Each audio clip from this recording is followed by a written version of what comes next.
मैं बच्चा पा रही कैसे हैं आप लोग। उम्मीद करते हैं अच्छे होंगे। आज हम करने वाले हैं बहुत ही इम्पोर्टेंट पार्ट। ठीक है, हाँ, पार्ट से ही स्टार्ट होता है इस टॉपिक का नाम, और वो है पार्ट्स ऑफ स्पीच, जिसके बिना पूरा ग्रामर है अधूरा। ठीक है, तो आप जिस भी क्लास में हो, आई एम सेइंग अगेन, आप जिस भी क्लास में हो, आपके लिए पार्ट्स ऑफ स्पीच आना बहुत ज़्यादा ज़रूरी है। ठीक है, अगर आप थर्ड के ऊपर हो, ठीक है, अगर आप सेकंड में भी हो, तब भी आपको पार्ट्स ऑफ स्पीच के कुछ पार्ट्स पढ़ाए जाते हैं। धीरे धीरे करके आपको फुल पार्ट्स ऑफ स्पीच आ जाना चाहिए। तो अगर आप क्लास 8 या फिर क्लास सेकेंड थर्ड के बीच में हो, तो आपको पार्ट्स ऑफ स्पीच आना बहुत ज़्यादा ज़रूरी है। ठीक है, और ये ग्रामर का बेस है। अगर आपको ये आता है तो आपको पूरी ग्रामर आती है। ठीक है, उसमें कुछ चीज़ें हैं जो छूट जाती हैं, अदरवाइज आपको एक तो कह सकते हैं कि पूरा आपका हाफ सिलेबस ग्रामर का यही कंप्लीट हो जाता है। ठीक है, तो बिना किसी देरी के स्टार्ट करते हैं। अगर आप इस चैनल पर नए हो तो इस चैनल को सब्सक्राइब करें ऐसे और वीडियोस देखने के लिए। चलो स्टार्ट करते हैं। हमारा जो पार्ट्स ऑफ स्पीच है, ठीक है, ये जो हमारे ग्रामर हम जो बोलते हैं, ठीक है, जो हम ग्रामर लिखते हैं, जो हम सेंटेंस लिखते हैं, जो हम अपने इंग्लिश के कोई भी स्टोरीज बनाते हैं, उसमें ये सारे पार्ट्स ऑफ स्पीच बच्चा बहुत ज़्यादा काम आते हैं। ठीक है, तो स्टार्ट करते हैं, देखते हैं। ठीक है, there are 8 parts of speech in the English language. ठीक है, पूरी इंग्लिश लैंग्वेज में आपके 8 पार्ट्स ऑफ स्पीच मेन है। ठीक है, आई एम नॉट सेइंग कि जस्ट 8 हैं, लेकिन आप सेइंग कि मेन जो पार्ट्स हैं जो आपको बहुत ज़्यादा ज़रूरी है पता होना, अदरवाइज और भी हो जाते हैं। लगभग 12 माने जाते हैं पार्ट्स ऑफ स्पीच, लेकिन अभी आपको क्या करना है, 8 पार्ट्स ऑफ स्पीच को अच्छे से तैयार करना है। ठीक है, एक्स्ट्रा पार्ट्स ऑफ स्पीच जो भी हैं, अगर आप बड़े क्लास में हैं तो उसके लिए भी मैं आपके लिए लेकर आऊँगी। ठीक है, यहाँ पर हम करते हैं कुछ अपने 8 पार्ट्स ऑफ स्पीच स्टार्ट। ठीक है, तो हमारा जो फर्स्ट है हमारा नाउन। ठीक है, noun, pronoun, verb, adjective, adverb, preposition, conjunction and interjection. ठीक है, अब देखो नाउन, नाउन तो हम बचपन से पढ़ते आए हैं कि नाउन इज अ प्लेस, और noun is a name of a person, place, animals और थिंग्स। ठीक है, ठीक है, तो नाउन क्या है, प्लेस हो सकता है। नाउन क्या है, किसी बुक का नाम हो सकता है, किसी चीज़ का नाम हो सकता है, किसी इंसान का नाम हो सकता है। तो नाउन क्या है, जस्ट अ नेम। ठीक है, नेम हो सकता है किसी भी चीज़ का। ठीक है, तो ऐसे ही करके हम सारी चीज़ें जो आप पढ़े भी होंगे, कुछ चीज़ें नहीं भी पढ़े होंगे, वो सारी चीज़ें हम डेफिनेशन के साथ साथ साथ में एग्जाम्पल भी उसका करेंगे। ठीक है, तो स्टार्ट करते हैं। नाउन की अगर हम डेफिनेशन की बात करें बच्चा, तो नाउन क्या होता है बेटा, नाउन हमने बचपन से पढ़ा है, noun is a name of a person, place, animals और थिंग्स। या फिर कह सकते हैं noun is a word that names something such as a person, place, things और आइडिया। ठीक है, तो ये दोनों चीज़ आपकी सेम ही थी। ठीक है, अगर आप अपने थोड़े प्रो लैंग्वेज में लिखना चाहते हो तो आप इस तरह से लिख सकते हो। ठीक है, चलो इसके एग्जाम्पल्स हम क्या देख सकते हैं बेटा, रिवर हो गया, हाउस हो गया, ठीक है, रॉनी हो गया, ये सारी चीज़ें। ठीक है, आते हैं बेटा नेक्स्ट पर। नेक्स्ट क्या है, प्रोनाउन। प्रोनाउन क्या होते हैं बेटा, प्रोनाउन क्या हो सकते हैं, जैसे कि अब जो नाउन है उसी के आगे क्या लगा दिया गया, प्रो, मतलब कि नाउन की जगह पर जो रिप्लेस कर रहे हैं नाउन को। ठीक है, अब जैसे मैं यहाँ पर बोलूंगी, a pronoun is a word that is used instead of a noun और अ नाउन फ्रेज। ठीक है, कोई भी नाउन लिखा हुआ है, कहीं पर भी आपने नाउन का यूज किया, जैसे कि मान लो आपने ताजमहल का यूज किया या फिर किसी इंसान के नाम का यूज किया। ठीक है, आप हर जगह उस चीज को नहीं बार बार, उसका नाम नहीं बार बार बोलते हो। आप क्या करते हो, आप क्या प्रेफर करते हो कि चलो उसके जगह पर हम कोई प्रोनाउन वर्ड यूज कर ले। ठीक है, जैसे कि मैंने बोला I have a dog.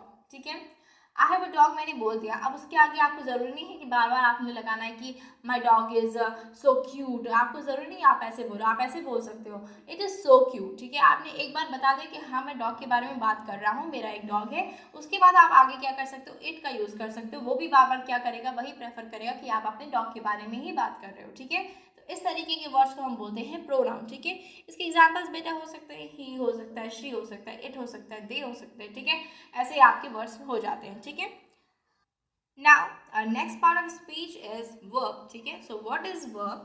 Verbs are words that show an action which is sing, ठीक है, और state of being exist। ठीक है, verb क्या होते हैं, वर्ब आप बोल सकते हो कि कोई आप एक्शन कर रहे हो। ठीक है, वो क्या है, वर्ब है। ठीक है, लेकिन साथ साथ में वर्ब के बारे में एक और चीज मैं आपको एक्स्ट्रा नॉलेज दे दूं, वर्ब जरूरी नहीं है कि आप मूवमेंट करके ही आप वर्ब को बना सकते हो। ठीक है, अगर आप वर्ब बोल रहे हो डजंट मीन कि आप कोई मूवमेंट कर रहे हो ये जरूरी है, नहीं, आप एज अ स्टेबल स्टेट में भी रहोगे तो उस काम को भी हम वर्ब में ही लेते हैं। ठीक है, जैसे कि मैंने बोला शी स्लीप्स, वो सोती है, तो वो स्लीप्स क्या हो जाएगा, स्लीप्स हो जाएगा आपका वर्ब। ठीक है, तो अब सोना तो कोई काम नहीं है, उसमें तो कोई मूवमेंट नहीं हो रहा है। इवन थिंकिंग में क्या है, थिंकिंग में आप ना हाथ से थिंक कर रहे हो ना पैर से कर रहे हो, आपने दिमाग का काम करना है, ठीक है। तो ये मेंटल एक्टिविटी है, तो वो भी क्या है, वर्ब है, ठीक है। तो सारी एक्टिविटीज़ जो भी आप सेंटेंस में एक्टिविटीज़ का जिक्र करते हो, वो सारी चीज़ें किसके इंक्लूडिंग आ जाती हैं, वर्ब के, ठीक है।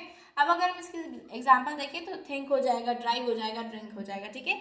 वर्ब के बारे में मैंने ऑलरेडी एक वीडियो बना रखा है, अगर आप चाहें तो उसे देख सकते हैं, और उसके एक्सरसाइज में मैं कराने वाली हूँ, ठीक है। चलो आते हैं एडवर्ब पे। एडवर्ब क्या होता है? An adverb is a word that modifies a verb, an adjective or an any other word group, ठीक है। अब जैसे कि मैं बोलूँ, जैसे मैंने बोला शी इज वेरी ब्यूटीफुल, ठीक है। अब ये ब्यूटीफुल क्या है, एडजेक्टिव है, लेकिन जो मैंने वेरी लगाया है मतलब किसी भी आपने वर्ब की बात कर ली, आपने एडजेक्टिव की बात कर ली, या फिर आपका पूरा एक स्टेटमेंट है उसमें कुछ चीज़ों को दर्शाने के लिए, जैसे कि मैंने बोला वो खूबसूरत है, ठीक है, और मैंने वही दूसरी लड़की के कंपैरिजन में बोला शी इज़ वेरी ब्यूटीफुल, तो ये वेरी क्या हो गया, ये चीज़ दिखा रहा है कि उसकी एडजेक्टिव थोड़ा बहुत ज़्यादा है, ठीक है, तो उसकी क्वांटिटी बता रहा है यहाँ पर, ठीक है।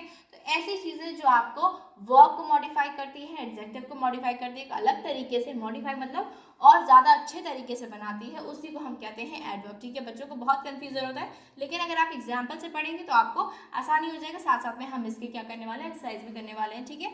चलो यहाँ पर मैंने आपको एग्जाम्पल दे रखा है, आप देख सकते हैं यहाँ पर एग्जाम्पल में आ जाता है बेटा very slow, sings loudly, ended too quickly, ठीक है। ये सारी चीज़ें क्या है, ये सारी चीज़ें एडवर्ब है, मतलब क्या है, ये वर्ब को और ज़्यादा मॉडिफाई करके बता रही हैं, या फिर एडजेक्टिव को भी, ठीक है। नेक्स्ट पर आते हैं एडजेक्टिव, ठीक है। अब एडजेक्टिव क्या होता है, एडजेक्टिव की जिक्र मैंने किया एडवर्ब में, लेकिन आपको पता होना चाहिए एडजेक्टिव क्या होता है। एडजेक्टिव क्या होता है बेटा, an adjective is a word that modifies और डिस्क्राइब्स अ नाउन और अ प्रोनाउन, ठीक है। अब जैसे कि मैंने बोला शी इज़ वेरी ब्यूटीफुल, या फिर मैंने बोला सपोज कर लो मैंने किसी का नाम ले लिया, जैसे कि मैंने बोल दिया शमायरा, शमायरा इज सो ब्यूटीफुल, तो ये जो मैंने शमायरा को ब्यूटीफुल बोला है, तो ये शमायरा क्या हो गई, नाउन हो गई, और नाउन को मैं क्या कर रही हूँ, विशेषता बता रही हूँ, मतलब उनके बारे में उनकी स्पेशलिटी बता रही हूँ, ठीक है, क्या चीज़ है जो उनको अलग करती है बाकी सबसे, ठीक है। जैसे मैंने आइंस्टाइन बोला he was a great scientist, ठीक है, ही वॉज सो इंटेलिजेंट, ठीक है, तो ये इंटेलिजेंट क्या हो गया, ये एडजेक्टिव हो गया, मतलब वो बाकी से क्यों अलग है, बिकॉज वो इंटेलिजेंट थे, ज़्यादा इंटेलिजेंट थे, ठीक है। तो ऐसी वर्ड्स जो मॉडिफाई करते हैं आपके नाउन या प्रोनाउन को, आप उनको क्या कहते हैं बेटा, एडजेक्टिव कहते हैं। एग्जाम्पल में आप देख सकते हो ओल्ड भी हो सकता है, लार्ज हो सकता है, ब्यूटीफुल हो सकता है, ठीक है। नेक्स्ट पर आते हैं, नेक्स्ट है बेटा प्रीपोजिशन। अब प्रीपोजिशन क्या होता है, प्रीपोजिशन बेटा आपने बहुत जगह पर यूज भी किया होगा, ठीक है। जैसे कि जब आप अलार्म लगाते हो, ठीक है, तो एट क्लॉक आता है, मतलब कितने क्लॉक पर आपको उठना है, आप अलार्म लगाते हो जितने भी टाइम का लगाते हो, ठीक है, जो भी जिस वजह से लगाते हो, तो आप क्या करते हो, एट लगाते हो, मतलब वो टाइमिंग का जब आप जिक्र करते हो तो आप आगे एट लगाते हो, ठीक है, वो क्या हो जाएगा, वो प्रीपोजिशन हो जाएगा, ठीक है। या फिर आप कहीं पर आप बैठे हो, कहाँ पर बैठे हो, वो ऑन हो जाएगा, ठीक है, और या फिर आप अपने रूम में बैठे हो तो वहाँ पर इन हो जाएगा, ये सारी चीज़ें क्या कर रही है बेटा, प्रीपोजिशन है, ठीक है। A preposition is a word group of words used before a noun and pronoun, ठीक है, आप बिफोर किसके यूज कर सकते हो, नाउन के या प्रोनाउन के, ठीक है। चलो नेक्स्ट पर आते हैं, हमारा नेक्स्ट क्या था पार्ट्स ऑफ स्पीच, फटाफट से बताएं, कंजक्शन, ठीक है, देखते हैं कंजक्शन क्या होता है। यस, तो कंजक्शन क्या होता है बेटा, कंजक्शन क्या होता है, कोई भी दो सेंटेंस को आपको अगर जोड़ना है, कंजक्शन, जंक्शन मतलब क्या होता है, जंक्शन मतलब होता है जोड़ना, ठीक है। फिजिक्स में अगर आपने पढ़ा होगा, नहीं पढ़ा होगा कोई बात नहीं, अभी छोटे हो तो, लेकिन अगर कहीं पर भी जंक्शन का वर्ड आता है तो वो क्या होता है बेटा, वो जोड़ना होता है, मतलब एक चीज को दूसरी चीज से जोड़ना, ठीक है। यहाँ पर क्या आ रहा है, कंजंक्शन, ठीक है, तो ये जंक्शन का मतलब होता है जोड़ना, तो यहाँ पर दो वर्ड को या फिर दो सेंटेंस को, दो अलग अलग फ्रेजेस को हम क्या करते हैं, ज्वाइन करते हैं, ठीक है। A word use to connect clauses और सेंटेंस और टू कोऑर्डिनेट वर्ड्स, ठीक है। अब जैसे कि मैं आपको बता दूं, एग्जांपल में आ सकते हैं बट, एंड या फिर ऑल्दो, ठीक है, ये सारे क्या है, कंजक्शन के कुछ एग्जांपल्स हैं जो कि हम यूज करते हैं दो सेंटेंस को जोड़ने में, ठीक है। ओके, इंटरजेक्शन की अगर हम बात करें बेटा, इंटरजेक्शन क्या होता है, it is a group word that is grammatically independent from the round words, ठीक है। अब ये आप क्या कर सकते हो, जैसे कि मान लो आपने पूरा स्टेटमेंट बोला, ठीक है, जैसे बोला hurray we won the match, ठीक है, ये बहुत ही कॉमन एग्जांपल है, ठीक है। तो ये क्या होता है बेटा, we won the match is different, मतलब ये क्या है, अलग है, लेकिन हुर्रे जो मैंने बोला हुर्रे, तो ये क्या है बेटा, ये हुर्रे जो आता है वो इंडिपेंडेंट है, इससे किसी को मतलब इसको मतलब नहीं है कि कौन सा आगे है, कौन सा पीछे वर्ड आ रहा है, कौन सा स्टेटमेंट आ रहा है, कौन सा टेंस चल रहा है, कौन क्या वर्ब है, क्या एडजेक्टिव है, किसी चीज़ से कोई मतलब नहीं है, ये अकेला ही काफ़ी है, ठीक है। हुर्रे, ठीक है। आप हुर्रे का क्या है, ये अलग ही एक्सप्रेशन दे रहा है कि हाँ ये कुछ खुशी की बात है। अल्लास, तो ये क्या हो जाएगा, ये सैडनेस की बात है। ये इंडिपेंडेंट होता है, किसी भी चीज़ की इसको ज़रूरत नहीं होती, ये अकेले ही काफ़ी होता है, ठीक है। तो क्या है बेटा, इसके एग्जाम्पल आ सकते हैं आह, ठीक है। अब बोलते हो ना आह आई गॉट हर्ट, तो क्या है ये आउच बोलते हो, तो आउच ही काफ़ी होता है कि अरे लगता है चोट लग गई या फिर कुछ हो गया उसको, ठीक है, आउच बोलते हैं। तो ये सारी चीज़ें क्या है, ये इंडिपेंडेंट है, इनको किसी चीज़ की जरूरत नहीं, अकेले काफ़ी होते हैं। इनके एग्जाम्पल्स हम देख सकते हैं, जैसे मैंने आपको पहले बता दिया, आउच हो गया, अलास हो गया, हो गया, ठीक है, आह हो गया, रे हो गया, ठीक है। ये सारी क्या है, ये सारी हैं एग्जाम्पल्स आपके इंटरजेक्शन की, ठीक है। तो हमने क्या किया बेटा, हमने चेक कर लिया, अब एक बार हम आपको भी चेक करा देते हैं।